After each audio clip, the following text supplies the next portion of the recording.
Hello అండి, నా పేరు డాక్టర్ కారెడ్డి శ్రీధర్ రెడ్డి. నేను జనరల్ అండ్ లాప్రోస్కోపిక్ సర్జన్. నేను treatment range hospital KPHB road number 4 కుక్కట్పల్లిలో హైదరాబాద్లో అవైలబుల్ ఉంటాను.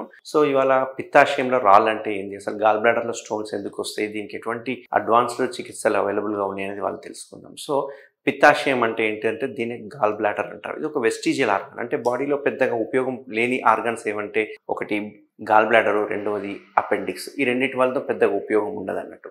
బట్ గాల్ బ్లాడర్లో ఉండడం వలన ఏమవుతుందంటే ఆ జ్యూసెస్ ఏవైతే ఉన్నాయో, లివర్ నుంచి వచ్చే బైల్ ఏదైతే ఉందో ఆ బైల్ అక్కడ స్టాగ్నెంట్ ఉండిపోవడం వల్ల, అక్కడ స్టోర్ అవ్వడం వల్ల అక్కడ స్టోన్స్ అనేవి ఫామ్ అవుతూ ఉంటాయి. కొన్నిసార్లు ఆ స్టోన్స్ చిన్న చిన్న స్టోన్స్ ఉంటే కనుక మనకి తెలియకుండానే మోషన్లో పడిపోతూ ఉంటాయి. బట్ కొన్నిసార్లు ఆ స్టోన్స్ పెద్దగా అయిపోయి ఒక్కొక్కసారి పెయిన్ తీసుకురావడం జరుగుతుంది. అంటే సో అందుకే చాలామంది ఈ రైట్ సైడ్ డొక్కలలో కనుక పెయిన్ ఉంది అంటే ఫస్ట్ మనకు మైండ్లోకి రావాల్సింది గాల్ బ్లాడర్లో స్టోన్స్ అన్నట్టు. సో ఈ గాల్ బ్లాడర్లో స్టోన్స్ ఉన్నప్పుడు సిమ్టమ్స్ ఏముంటాయంటే కొంచెం నాజియాటిక్ ఫీలింగ్ ఉంటుంది, వామిటింగ్ వచ్చినట్టుగా ఉండడము, కొంచెం ఆకలి తగ్గినట్టు అనిపించడము, తేన్పులు ఎక్కువ రావడము, పుల్లటి తేన్పులు ఎక్కువ రావడము, సో అంతేకాకుండా అరుగుదల సరిగా లేకపోవడము, కడుపంతా ఉబ్బినట్టుగా అనిపించడము ఫీలింగ్, అండ్ రైట్ సైడ్ డొక్కలల్లో పెయిన్ అనిపించడము. ఒక్కొక్కసారి ఆ పెయిన్ అనేది రైట్ షోల్డర్కి కానీ బ్యాక్ కానీ వెళ్ళిపోతూ ఉంటుంది. చాలామంది నడుము నొప్పి స్పైన్ ప్రాబ్లం అనుకుంటుంటారు, బట్ నడుము నొప్పి ఓసారి మనం గాల్ బ్లాడర్ల స్టోన్స్ కూడా మనం చూసుకోవాల్సి వస్తుంది.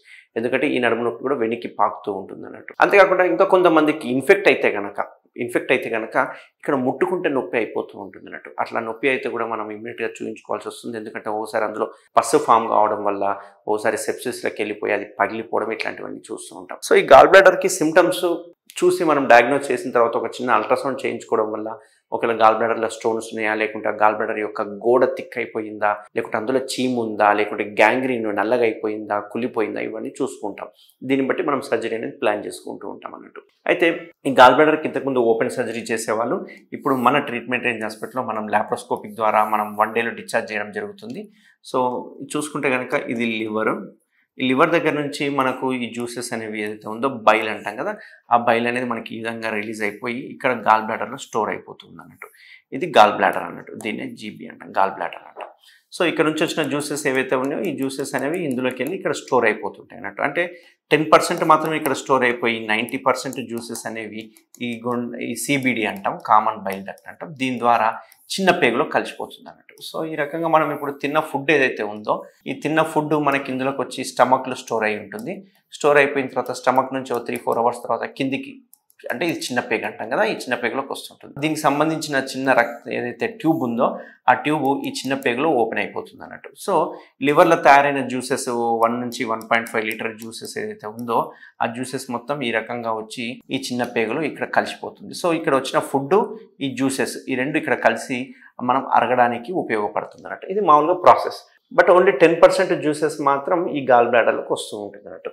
గాల్ బ్లాడర్లకు వచ్చాక మనం ఫుడ్ తిన్న తర్వాత ఈ 10% జ్యూసెస్ కూడా ఈ రకంగా మనకు ముందరికి వచ్చేసి ఈ చిన్న పేగులో కలిసి మనకు ఆహారం అరగడానికి ఉపయోగపడుతూ ఉంటుంది అన్నట్టు. అయితే కొందరు ఫాస్టింగ్ చేయడం వల్ల కావచ్చు, లేకుంటే ఒబేస్ ఉండడం వల్ల కావచ్చు, ఎక్కువ ఫ్యాటీ ఫుడ్ తినడం వల్ల కావచ్చు, కొన్ని రక్తకు సంబంధించిన ప్రాబ్లమ్స్ ఉండడం కావచ్చు, పిగ్మెంటేషన్ అంటుంటాము, ఇట్లాంటి వల్ల ఏమవుతుందంటే ఇక్కడ ఫాస్టింగ్ మెయిన్, అందుకే నేను చెప్తుంటాను ఆడవాళ్ళు కానీ మగవాళ్ళు కానీ ఎక్కువ ఫాస్టింగ్ చేస్తుంటారు. ఫాస్టింగ్ చేయడం వల్ల ఏమవుతుంది, ఫుడ్ ఉంటేనే ఈ గాల్ బ్లాడర్లో ఉన్న జ్యూసెస్ అనేవి రిలీజ్ అవుతాయి. అలా మనం తినకపోతే, టైంకి తినకపోతే ఏమవుతుందంటే ఆ జ్యూసెస్ అక్కడే ఉండి స్టాగ్నెంట్ అయిపోయి అందులో మెల్లగా స్టోన్స్ ఫార్మేషన్, డెబ్రిస్ ఫామ్ కావడం అనేది జరుగుతూ ఉంటుంది. సో డెబ్రిస్ నుంచి మెల్లగా స్టోన్స్గా కన్వర్ట్ అవుతూ ఉంటాయి. సో ఈ స్టోన్స్ కన్వర్ట్ అయ్యే వరకు ఈ స్టోన్స్ అనేవి ఇందులో ఫామ్ అవుతూ ఉంటాయి, చిన్న చిన్న స్టోన్స్ అనేవి ఫామ్ అవుతూ ఉంటాయి అన్నట్టు. ఈ చిన్న చిన్న స్టోన్స్ ఏవైతే ఫామ్ అయినాయో మనకు తెలియకుండానే ఒక 2 to 3 mm ఉంటే కనుక అవి తెలియకుండానే ఈ సందులో ఈ గొట్టం నుంచి వచ్చి ఈ చిన్న పేగుల నుంచి మనకు మోషన్లో పడిపోతూ ఉంటాయి. బట్ చాలాసార్లు ఏమవుతుందంటే ఆ స్టోన్స్ ఒకదాని తర్వాత ఒకటి పెరుగుకుంటూ పెద్దగా అయిపోయి ఇందులో స్ట్రక్ అయిపోతూ ఉంటాయి అన్నట్టు ఒక్కోసారి. సో స్ట్రక్ అయిపోయి ఇందులోనే ఉండిపోతుంటాయి అన్నట్టు. ఉండిపోవడం వల్ల ఆ స్టోన్ కదిలినప్పుడల్లా కావచ్చు, స్టోన్ ఉండడం వల్ల మెల్లగా మనకు పెయిన్ అనేది స్టార్ట్ అవుతుంటుంది. కొన్నిసార్లు ఏమైతే అంటే ఈ స్టోన్స్ ఇక్కడ నుంచి రిలీజ్ అవుతాయి, బట్ ఈ గొట్టంలో స్ట్రక్ అవుతూ ఉంటాయి అన్నట్టు. ఓసారి ఈ గొట్టంలో స్ట్రక్ అయితే కనుక ఓసారి ఇప్పుడు ఏమవుతుందంటే గొట్టంలో స్ట్రక్ అయ్యే వరకు లివర్ నుంచి రావాల్సిన 1.5 లీటర్ జ్యూస్ ఏదైతే ఉందో ఆ జ్యూస్ ఇందులో రాకుండా లివర్లోనే ఆగిపోతూ ఉంటుంది అన్నట్టు. ఇట్లా ఆగిపోవడం వల్ల లివర్ ఫెయిల్యూర్ అయిపోయే అవకాశాలు ఉంటుంది, లివర్ జాండీస్ వచ్చే అవకాశాలు ఉంటుంది, కళ్ళు పచ్చ కామెర్లు అంటారు కదా, అట్లా వచ్చే అవకాశాలు ఉంటాయి అన్నట్టు. సో అప్పుడు మనం ఏం చేయాల్సి వస్తుందంటే ఇందులో ఉన్న స్టోన్ని ఫస్ట్ తీసేసి ఆ తర్వాత గాల్ బ్లాడర్ని, పిత్తాశయాన్ని తీసేయాల్సి వస్తుంది. సో ఇప్పుడు ఓపెన్ సర్జరీ అందరికీ ఐడియా ఉంది, బట్ మన లాప్రోస్కోపిక్ సర్జరీలో మనం ఏం చేస్తామంటే జస్ట్ ఒక 3 to 4 హోల్స్, చిన్న 5 mm హోల్స్ వేసేసి ఈ గాల్ బ్లాడర్ మొత్తాన్ని ఈ రకంగా తీసేసేయడం జరుగుతుంది అన్నట్టు. సో గాల్ బ్లాడర్ మొత్తాన్ని తీసేస్తాం. సో ఈ 3-4 హోల్స్ వేసిన తర్వాత అవి చిన్న 5 mm హోల్స్ ఉంటాయి. దానికి జస్ట్ ఒక సూచర్తో సరిపోతుంది. అండ్ పేషెంట్ కూడా 1 డేలో డిశ్చార్జ్ అయ్యడం జరుగుతుంది. ఎటువంటి బెడ్ రెస్ట్ కూడా పెద్దగా అవసరం లేదు. ఒక 2 డేస్ బెడ్ రెస్ట్ తీసుకుని వాళ్ళ యాక్టివిటీస్కి వెళ్ళిపోవచ్చు అన్నట్టు. అంతేకాకుండా ఒక్కొక్కసారి గాల్ బ్లాడర్ని తీసేటప్పుడు కనుక ఈ స్టోన్స్ ఇందులో ఉన్నాయి కానీ తెలిస్తే కనుక స్టోన్స్ కూడా తీయడం జరుగుతుంది. సిబిడి ఎక్స్ప్లోరేషన్ అంటుంటాం కదా, అట్లా సిబిడి స్టోన్స్ కూడా తీసేసి గాల్ బ్లాడర్ని తీసేయడం జరుగుతుంది. సో ఇది జస్ట్ 1 డే ప్రొసీజర్. దీనిలో ఎటువంటి కాంప్లికేషన్స్ ఉండవు.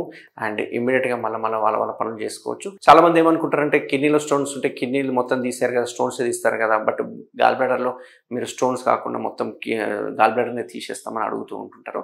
కిడ్నీలో స్టోన్స్ మాత్రమే తీసేస్తాం, ఎందుకంటే కిడ్నీస్ మనకి ఇంపార్టెంట్ కాబట్టి. ఇక్కడ గాల్ బ్లాడర్ అనేది వెస్టీజ్ లాగా, దీనివల్ల పెద్ద యూజ్ లేదు మనకి. ప్లస్ అది మనం ఓన్లీ స్టోన్స్ తీసేస్తే మళ్ళీ స్టోన్స్ ఫామ్ అయ్యే అవకాశాలు ఉంటాయి అన్నట్టు. దీనివల్ల మనం మొత్తం గాల్ బ్లాడర్ని తీసేయడం జరుగుతుంది. సో ఇది జస్ట్ 1 డే ప్రొసీజర్, ఎటువంటి కాంప్లికేషన్స్ ఉండవు. సో ఎవరికైనా కనుక ఈ డొక్కలలో నొప్పి ఉన్నా, తేనుపులు ఎక్కువ ఉన్నా, గ్యాస్ నిండినట్టు అనిపించడము, అరిగినట్టు అనిపించకపోవడం, ఇట్లాంటివన్నీ ఉంటే కనుక తప్పకుండా నేను కన్సల్ట్ అవ్వండి. ఒకవేళ స్టోన్స్ కనుక ఉంటే కనుక మనం గాల్ బ్లాడర్ సర్జరీ తీసేసుకోవచ్చు లాప్రోస్కోపిక్ ద్వారా, అది కూడా. సో 1 డేలో మనము పరిష్కరించుకోవచ్చు. Thank you very much.